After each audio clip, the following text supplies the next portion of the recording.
और मध्य प्रदेश के साथ साथ दिल्ली का भी जिक्र, जहां पर एक्यूआई गंभीर श्रेणी में बना हुआ है। आनंद विहार में एक्यूआई 411 पर है, अलीपुर में 432 है, वजीरपुर में 443 पर एयर क्वालिटी इंडेक्स, आरके पुरम 422 दर्ज किया गया है यहां पर air quality index.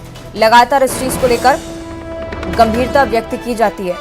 Supreme court की तरफ से भी कई बार फटकार लग चुकी है अलग अलग राज्यों को लेकर, लेकिन अभी तक यही स्थिति। हालांकि सुधार की कहीं ना कहीं गुंजाइश पहले भी देखी। दिल्ली के बाद अगर आप अलग अलग एनसीआर रीजन्स की बात करें तो यहाँ पर भी इसी प्रकार के हालात है। उत्तर प्रदेश का कुछ हिस्सा जहाँ पर एक्यूआई 400 के आसपास बना हुआ है। तो लगातार स्थिति बद से बदतर ना हो, इसके लिए भी काम किए जा रहे हैं। कुछ प्रतिबंध रखे गए जिनका असर भी देखा, क्योंकि दिवाली के आसपास ये एयर क्वालिटी इंडेक्स 900 तक पहुंच गया था। अब स्थिति धीरे धीरे नियंत्रण में आती हुई 400 तक पहुंचा है, लेकिन बहुत ज्यादा अच्छी स्थिति नहीं है।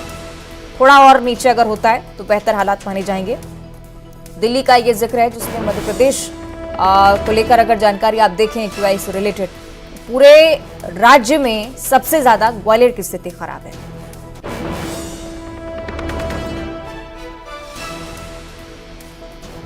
चलिए सीधे आपको ग्वालियर लिए चलेंगे। सही के सुशील कौशिक हमारे साथ जुड़ रहे हैं। सुशील, स्थिति कुल मिलाकर आंकड़ों के जरिए स्पष्ट होती है कि ग्वालियर की आबो हवा खराब होती जा रही है। नियंत्रण के क्या उपाय अपना रहे हैं?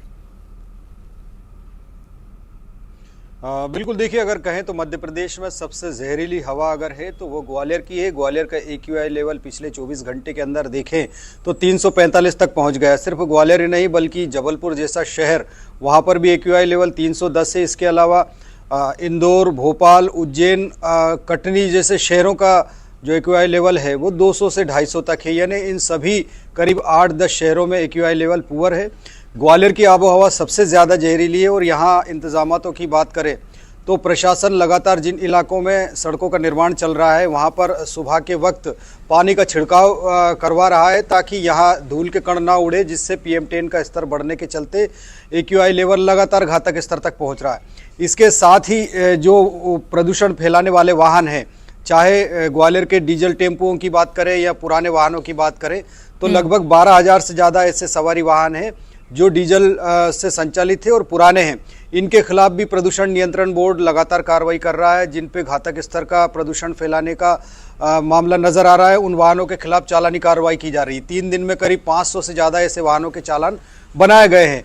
इसके अलावा भी नगर निगम जो डस्ट हटाने का काम है वो तेजी से कर रहा है। लेकिन अगर देखें तो ठंड के इस मौसम में भी इस तरह का एक्यूआई लेवल लोगों के लिए परेशान करने वाला है। स्वास्थ्य विभाग ने और प्रशासन ने एडवाइजरी जारी की है कि जो बुजुर्ग लोग हैं या अस्थमा, दमा आदि बीमारियों से पीड़ित लोग हैं वो ऐसे इलाकों में सुबह और दोपहर के वक्त जाने से बचे कि जहां प्रदूषण लेवल सबसे ज्यादा है। सिटी सेंटर इलाका सबसे ज्यादा प्रभावित है ग्वालियर। बिल्कुल, सीधे स्तर पर समझ सकते हैं कि स्वास्थ्य से जुड़ी परेशानियां बढ़ने वाली हैं।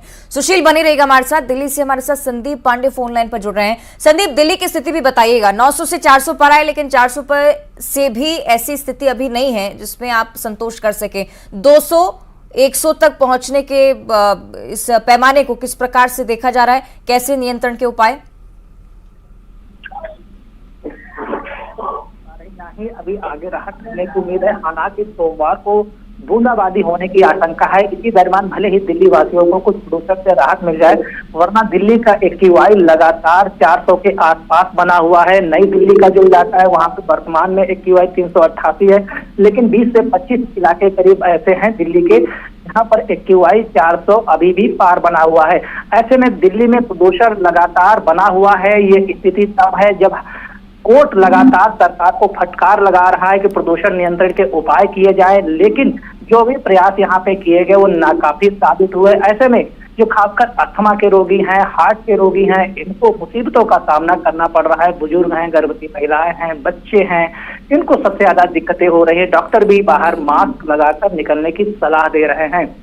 वहीं तापमान में भी गिरावट दर्ज की जा रही है। अधिकतम तापमान में 2 डिग्री की सेल्सियस गिरावट दर्ज की गई है।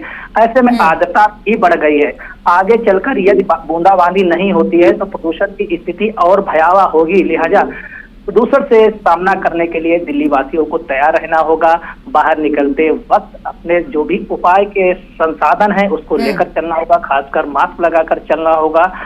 और जो भी स्थिति है, जो मरीज हैं वो लगातार डॉक्टर से चेकअप कराते रहे, खासकर अस्थमा रोगी हैं या सांस के चलिए, सावधानी बरतने की जरूरत इसलिए भी क्योंकि सर्दी एकदम मोड़ पर ही। बहुत शुक्रिया आपका संदीप, जानकारी के लिए। सुशील, आपका भी बहुत बहुत शुक्रिया। राजधानी भोपाल के 20 इलाकों